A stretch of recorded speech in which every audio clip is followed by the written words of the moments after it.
Hello everyone. जैसा आप लोग जानते हैं कि हमारे farmer vice president Jagdeep Dhankhar ने अपने पद से इस्तीफा दे दिया था और दोस्तों वाइस प्रेसिडेंट का पद यानी उपराष्ट्रपति का पद खाली है। तो इलेक्शन कमीशन ऑफ इंडिया ने 7 अगस्त 2025 को अगले वाइस प्रेसिडेंट के चुनाव का नोटिफिकेशन जारी कर दिया है। इलेक्शन कमीशन ऑफ इंडिया ने कहा है कि अगले वाइस प्रेसिडेंट का जो चुनाव है वो 9 ऑफ सितंबर 2025 को होगा। दोस्तों अब हम लोग वाइस प्रेसिडेंट के इलेक्शन से रिलेटेड कुछ महत्वपूर्ण प्रावधानों को समझते हैं। तो वाइस प्रेसिडेंट का election election commission of India के द्वारा ही करवाया जाता है। दोस्तों वाइस प्रेसिडेंट के इलेक्शन की बात करें, इनके निर्वाचन की प्रक्रिया हमारे संविधान के आर्टिकल 66 में दी गई है। इसी आर्टिकल 66 में वाइस प्रेसिडेंट के लिए योग्यता भी दी गई है। तो दोस्तों आर्टिकल 66 का क्लाउज 1 कहता है कि वाइस प्रेसिडेंट के जो इलेक्शन का जो चुनाव वाइस प्रेसिडेंट का जो इलेक्शन होगा उसमें कौन कौन लोग शामिल होंगे। उसमें वाइस प्रेसिडेंट के निर्वाचक मंडल की बात करी गई है। वो कहता है वाइस प्रेसिडेंट के इलेक्शन में लोकसभा और राज्यसभा के सभी सदस्य पार्टिसिपेट करेंगे। यानी कि वाइस प्रेसिडेंट का जो इलेक्शन है उसमें राज्यसभा के इलेक्टेड और नॉमिनेटेड सभी मेंबर्स पार्टिसिपेट करते हैं और साथ ही साथ लोकसभा के भी सभी मेंबर पार्टिसिपेट करते हैं।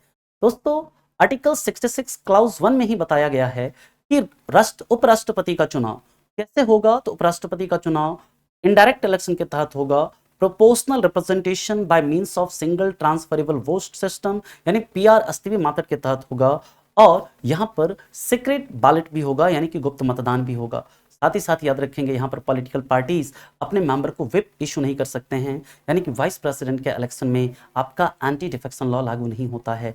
दोस्तों वाइस प्रेसिडेंट का जो इलेक्शन होता है वो प्रेफरेंशियल वोटिंग के तहत होता है, यानी कि वहां पर जो मेंबर्स हैं वो क्या करेंगे, जाकर के वो अपना प्रेफरेंस डालेंगे। दोस्तों इस चुनाव में याद रखेंगे लोकसभा और राज्यसभा दोनों के सदस्यों का मत मूल्य बराबर होता है और साथ ही साथ याद रखेंगे दोस्तों जो उपराष्ट्रपति के लिए योग्यता का प्रावधान है, एलिजिबिलिटी का प्रोविजन है, वो किसमें है, आर्टिकल 66 क्लाउज 3 में है। वो कहता है कि वाइस प्रेसिडेंट का मेंबर बनने के लिए आपकी मिनिमम आयु 35 ईयर होनी चाहिए, साथ ही साथ भारत के नागरिक होने चाहिए और साथ ही साथ वहां पर कहा गया है कि आपको राज्यसभा का सदस्य बनने की योग्यता होनी चाहिए। और राज्यसभा के सदस्य बनने की योग्यता का मतलब है कि आप भारत के अंदर किसी भी राज्य में किसी भी स्टेट में एज अ वोटर आपका नाम रजिस्टर होना चाहिए। तो दोस्तों आपको और भी इससे रिलेटेड इंफॉर्मेशन के साथ जल्दी मिलेंगे, तब तक के लिए आप लोगों का धन्यवाद।